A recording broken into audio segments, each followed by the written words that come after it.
mu buzima tuba buri munsi tubona byinshi bitandukanye, byinshi tukabona biratangaje, yewe ntitunitaho byavuye, abahanzi babihanze, abahanga babihimbye cyangwa se babivumbuye, abakenshi ntitubitaho, tuba twifata nk'aho byahozeho, nyamara hari abantu baba barihirinze batararyamye, batarasinziriye na gato, ahubwo buri munsi batekereza uburyo bazana agashya ku isi, bakagira ibyo bakora bitandukanye bihindura ubuzima bwa benshi. Urugero, reba telefone. Telefone uyu munsi ni igikoresho kidufasha mu buryo butandukanye, guhamagarana ngo tumenye amakuru, guhamagarana ngo dukore ubucuruzi, gutangaza amakuru y'ibyo dukora. Uyu munsi bwo byabaye n'ibindi, telefone yanabaye televiziyo, yabaye byose. Tumenyeraho ko isi yaramutse nk'uko twabyumva kuri radiyo, tukareberaho ko isi yiriwe nk'uko twabirebera kuri televiziyo, tumenyeraho amakuru y'iteganyagihe. Muri make uyu munsi aho ubuzima budafite telefone isa n'ibidashoboka. Telefone uyu munsi ni igihangano cy'igihangange, kugeza aho ubwo dusigaye tuzikoresha nka za kamera zidufasha gukora imirimo itandukanye, wenda itubyarira amafaranga, zigakoreshwa mu myidagaduro cyane cyane ku rubyiruko. Uyu munsi abahimbye ama application cyangwa se imbuga nkoranyambaga zikoreshwa muri izo telefone nabo zabagize ibihangange, kubera ko nyine bavumbuye akantu gatoya gakoreshwa muri iyo telefone gahuza abandi bantu mu buryo butandukanye, nyamara telefone nyirizina niyo soko y'ibyo byose. Iki ni igihangano cy'uwitwa Alexander Graham Bell.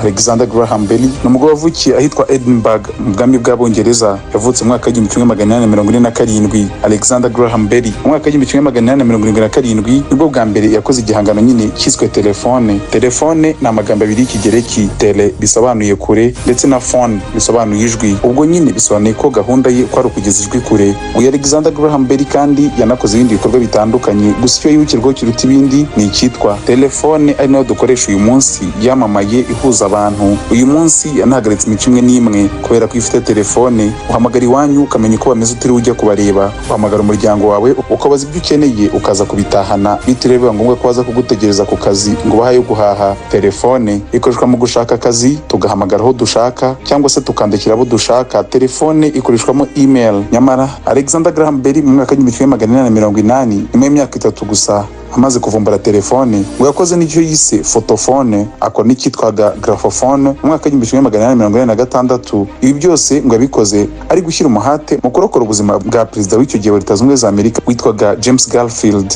Uyu James Garfield mu mwaka w'1881 yaragize kuraswa, isasu rimwinjira mu mubiri, ariko hakenewe uburyo ashobora kubagwa bitamugizeho ingaruka. Aho rero niho uyu mugabo Alexander Graham Bell yashingiye anavumbura icyitwa metal detector, ikintu gishobora kumenya ahari icyuma mu mubiri cyangwa se ikintu gishobora kumenya n'ahari icyuma hariho hose. Tariki 7 z'ukwezi kwa gatatu wari umunsi wo kwizihiza ubuzima bwa Alexander Graham Bell ndetse n'ubuvumbuzi n'ibihangano bye. Alexander Graham Bell uyu munsi yawuhawe kubera ko uyu munsi aribwo yanditsweho kuba umuhanzi cyangwa se ko umuvumbuzi wa telefone. Iki gikorwa cy'amateka kimwanditsweho mu gihe muri iyo minsi harimo intambara n'abandi bantu bashaka kwitirira ibikorwa. Alexander Graham Bell byinshi mu byo yahanze ndetse n'ibyo yakoze uyu munsi byose biribukwa bikazirikanwa. Alexander Graham Bell yabaye umunyasiyansi ukomeye cyane, ariko ngo byose umuhate gushyira imbaraga muri siyanse ngo wakomotse ku kuba yarabyawe na nyina wari ufite ubumuga bwo kutumva. Nyina ngo kuba atarumvaga ngo byaramugoraga kuganira nawe, buri munsi agahora afite inzozi zo kuzagira ikintu azakora kizatuma azabasha kumva, ndetse kandi ngo kubera ko nyina Eliza Grace Simmons atumvaga, ngo byaje gutuma Alexander Graham Bell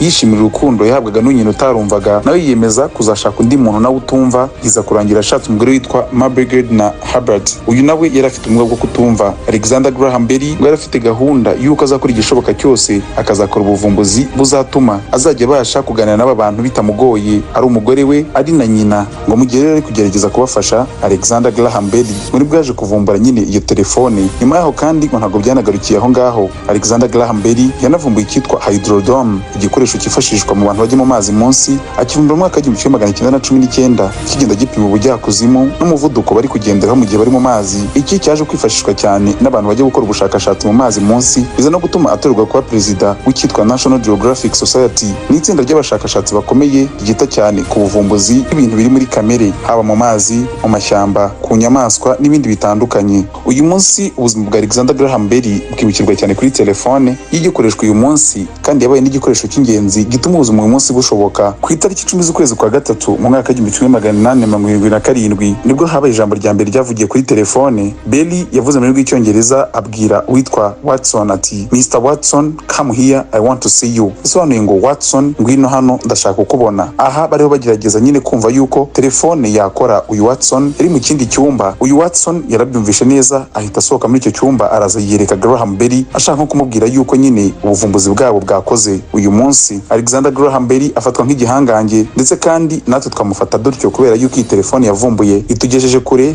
idufasha byinshi, idufatiye runini mu buzima bwa buri munsi. Hari abantu uyu munsi bara badasinziriye bahamagara iyi telefone yubatse ingo nyinshi, benshi bayiteretaniyeho, ingo zirashoboka. Ibihugu byinshi byiyungiye kuri telefone, perezida agahamagara undi perezida bafitanye amakimbirane ari mu gihugu cye adasohotsemo, bitagombye kuba ngombwa yuko indege inywa benzine ngo imutware ajye kumureba. Iyi telefone dukoresha uyu munsi yagiye ivugururwa mu buryo butandukanye kugeza ubugeze kuri za smartphone dukoresha uyu munsi. Ni igihangano cy'igihangange ndetse kizakomeza kuvugururwa uko imyaka izagenda yicuma. Ku itariki 7 z'ukwezi kwa gatatu wari umunsi wo kwibuka umuhanzi w'igihangange. Niba nawe utunze telefone uzirikane yuko Alexander Graham Bell iyo atahaba uyu munsi wenda wari kugikenera kumenya amakuru y'umuntu, ukabyuka ukirukanka inzira ukayihata ibirenge ukamugera mu minsi 3 cyangwa 4 nk'ibyo ku ngoma y'abami. Ariko kubera Alexander Graham Bell ibyo byose byabaye amateka, turabikora byose twiyicariye dutuje. Uyu munsi kandi ni umunsi wo kuzirikana ubuvumbuzi no mwete mu kwifashisha ibijyanye na siyanse. Uyu munsi kandi ni n'umunsi wo gushishikariza by'umwihariko urubyiruko gushyira imbaraga mu bumenyi bushingiye kuri siyanse byitwa STEM, Science, Technology, Engineering and Mathematics. Kubera yuko ubuvumbuzi bukorwa muri ibyo ngibyo akenshi nibwo bugira akamaro uyu munsi, bukabufasha isi kuba isi itandukanye n'iya kera. Isi uyu munsi itarimo imvune nyinshi, ikaba isi yahindutse umudugudu abantu bose bibonamo. Abantu mwese mufite ubuhanga muri siyanse ndetse na tekinoloji, uyu ni umunsi wanyu wa Alexander Graham Bell. Nitwa Gatete Rafiki, mugire umunsi mwiza.